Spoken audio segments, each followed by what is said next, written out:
अहमदाबाद में जो plane crash हुए हैं, साजिश है या हादसा, बताएं। अब क्या संवेदना है आपकी? सर्वप्रथम देश का बहुत बड़ा मामला है, आज के डेट में विश्व का बहुत बड़ा मामला है फिलहाल के दिनों में। अभी तो जो लग रहा है हादसा ही दिख रहा है। भविष्य में एटीएस अपने संज्ञान में मामला ली है। प्रधानमंत्री स्वतः वहाँ गए, गृह मंत्री खुद गए, उन लोगों ने भी जायज़ा लिया है। आरएसएस के लोगों ने भी वहाँ मोर्चा संभाला हुआ है और सारी व्यवस्थाएं बहुत अच्छी तरह से काम कर रही है।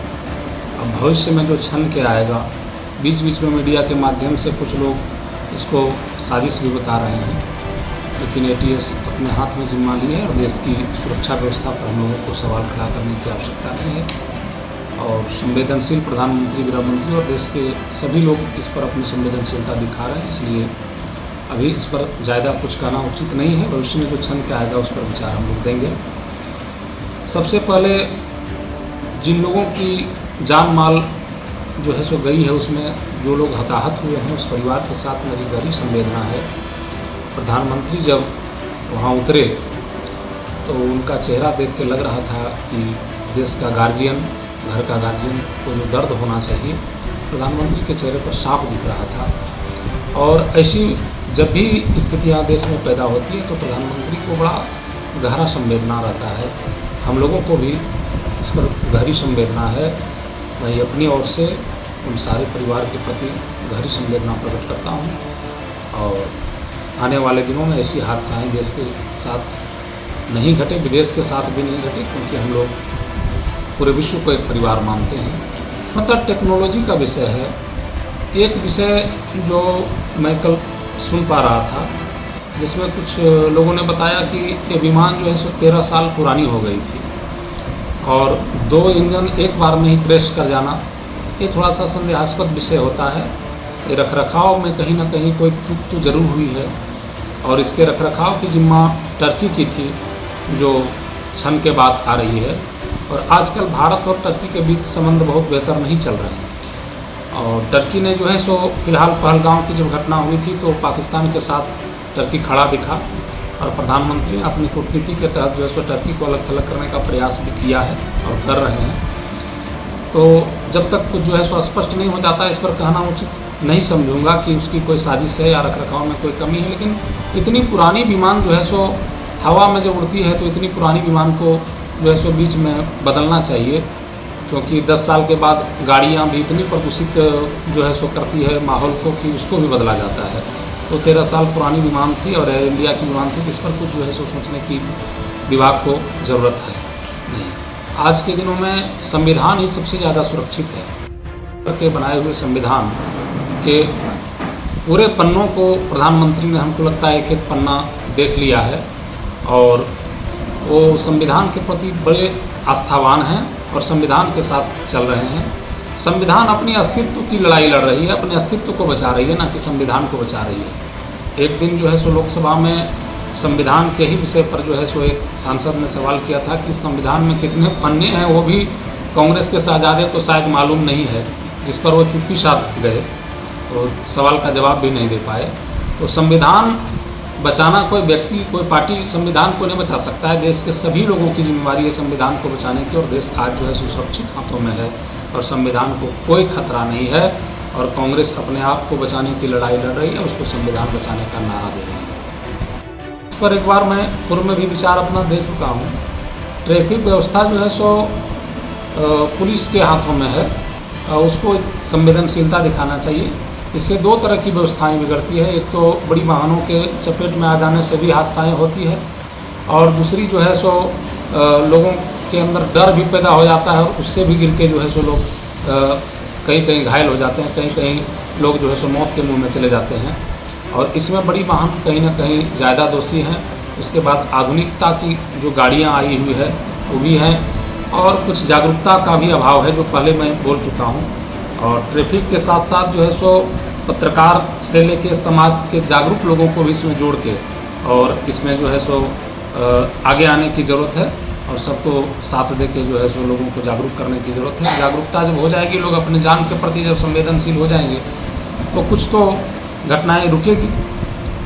तो स्वयं जो है सो डॉक्टर हैं और ऐसा बयान वो अगर देते हैं तो उनको इलाज की ज़रूरत होनी चाहिए, क्योंकि जितनी भी मामला गंभीरता के साथ पत्रकार और यूट्यूबर लोग अभी उठा रहे हैं, खासकर पत्रकार लोगों से ज़्यादा यूट्यूबर लोग अभी छाए हुए हैं और बड़ी बड़ी मामलाओं को जो है सो बहुत अच्छे तरीके से यूट्यूबर लोग उठा रहे हैं। और यही लोग अगर अस्पताल प्रबंधन से संपर्क नहीं करेंगे, अस्पताल नहीं जाएंगे, तो उसमें क्या कमी है, क्या खूबी है, वो कैसे उजागर होगा।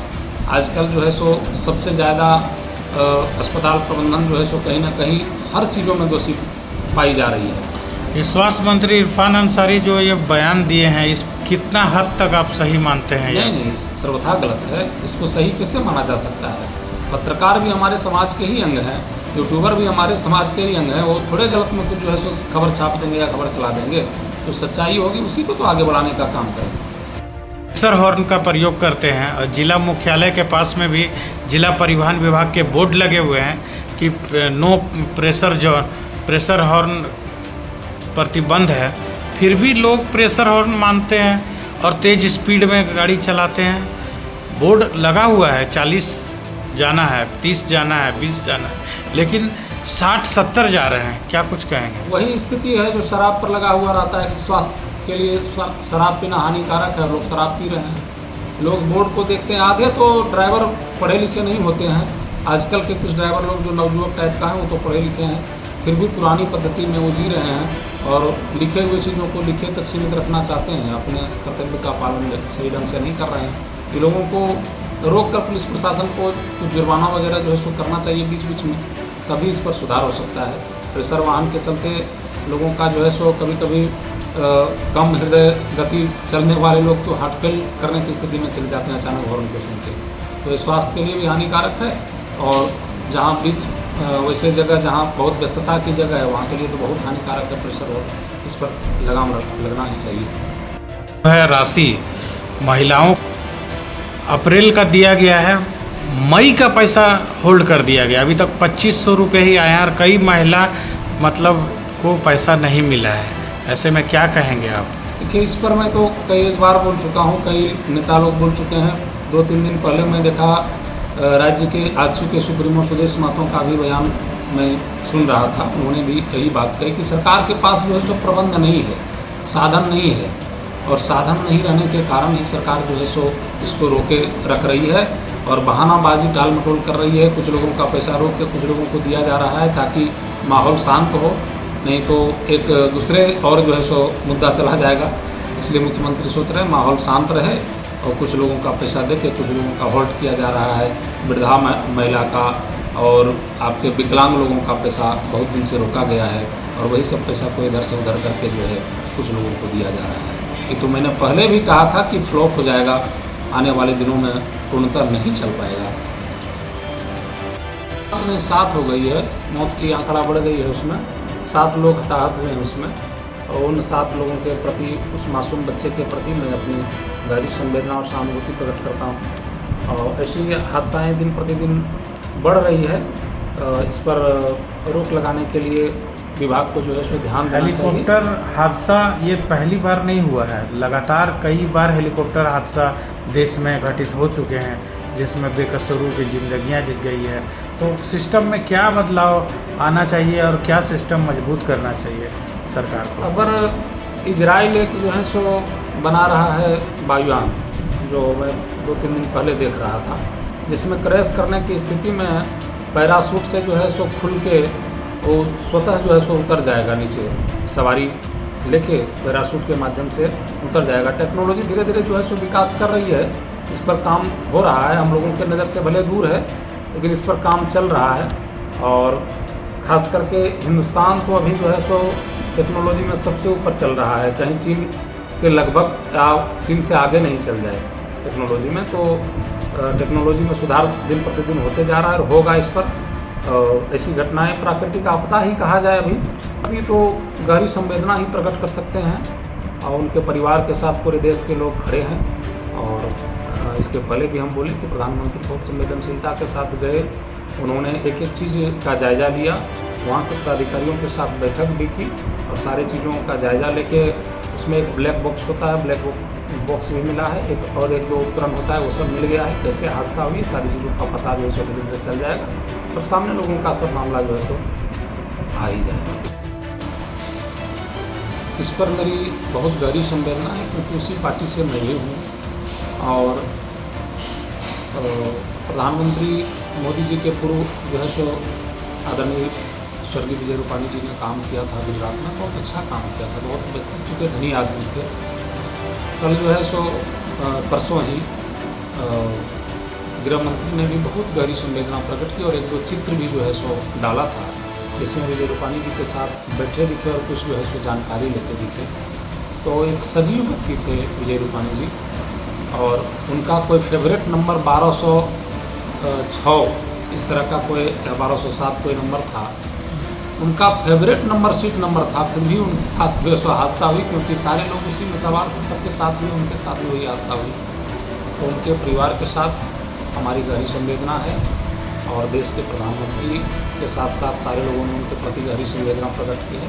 गुजरात का एक ईमानदार अच्छा व्यक्ति जो है सो हम लोगों के बीच से चला गया, पार्टी को अपूर्णी क्षति हुई है और भगवान जो है सो ईश्वर सारे लोगों को जो इस विमान हादसा में मरे हैं, आज भी जो लोग मरे हैं, उनको अपने श्री चरणों में स्थान दे और हम लोगों की गहरी संवेदना उन लोगों के प्रति रहे। ईश्वर उनको जो है सो अच्छे मने रूप से अपने चरणों में स्थान दे और स्वीकार करे। अब जो दुनिया से चले गए हैं तो उनके प्रति जो है सो अच्छा बुरा क्या करें।